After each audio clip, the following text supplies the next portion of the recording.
July 20th, 1969 was one of the most important dates in world history. Listen, Tranquility Base here. The Eagle has landed.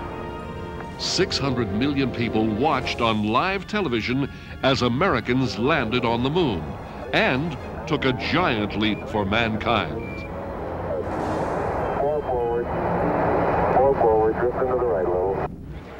The event fulfilled a promise made 8 years earlier by President John F. Kennedy when he set forth America's commitment to the space program.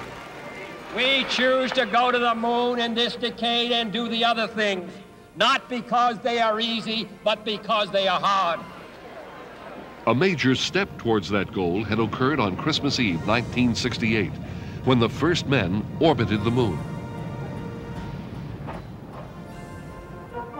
This is the moon, as no man had ever seen it before. A rugged place of craters, mountains, and vast featureless plains. 70 miles above this uninviting yet so sought-after world, astronauts Frank Borman, James Lovell, and William Anders orbited in Apollo 8, looking coolly down on a scene they factually described as like plaster of Paris.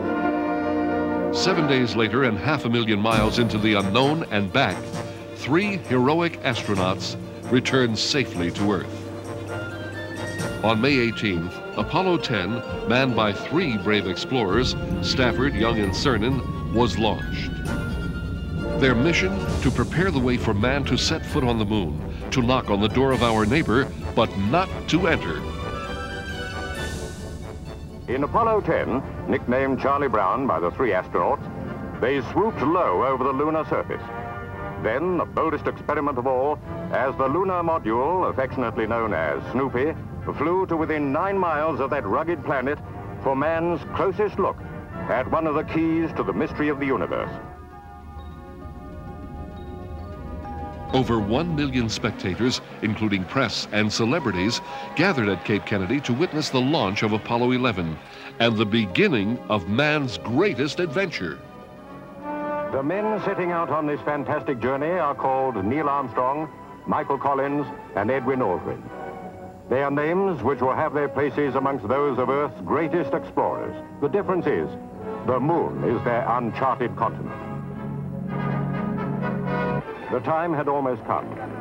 Neil Armstrong, 38, married with 2 sons, was, God willing, to be the first man on the moon.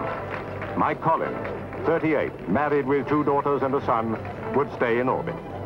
Buzz Aldrin, 39, married with 2 sons and a daughter, was to be second man on the moon.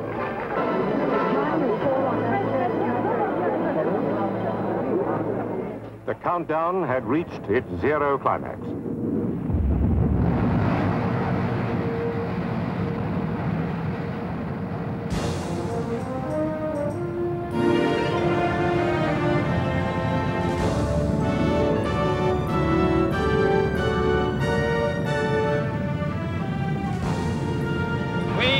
To go to the moon in this decade and do the other things, not because they are easy, but because they are hard. Because that goal will serve to organize and measure the best of our energies and skills. Because that challenge is one that we're willing to accept, one we are unwilling to postpone, and one we intend to win. As the astronauts flew their way into history, new technology enabled the world to watch live as it happened. Video signals were sent over 250,000 miles through space back to Earth. 30 feet down, 2.5. Picking up some dust. 30 feet, 2.5 down. Straight shadow. 4 forward. 4 forward, drift into the right level. 6, down a half. 30 seconds forward, straight shadow. 30 seconds forward. These indeed were tense and dramatic moments as the lunar module came into land, avoiding a deep crater and swooping down towards a safer landing site. The film camera was pointing out of the LEM's right-hand window. And with only a few feet to go, lunar dust was clearly seen spraying up, disturbed by the rocket thrust. Both autos, engine command override off. Engine arm off. 413 is in. This was the moment of touchdown. I'm at the foot of the ladder. I'm going to step off the limb now. That's one small step for man, one giant leap for mankind.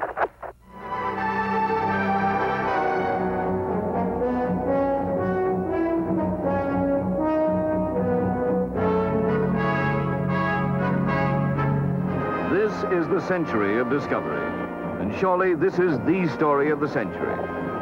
In a place known as the Sea of Tranquility had begun the quest for the stars.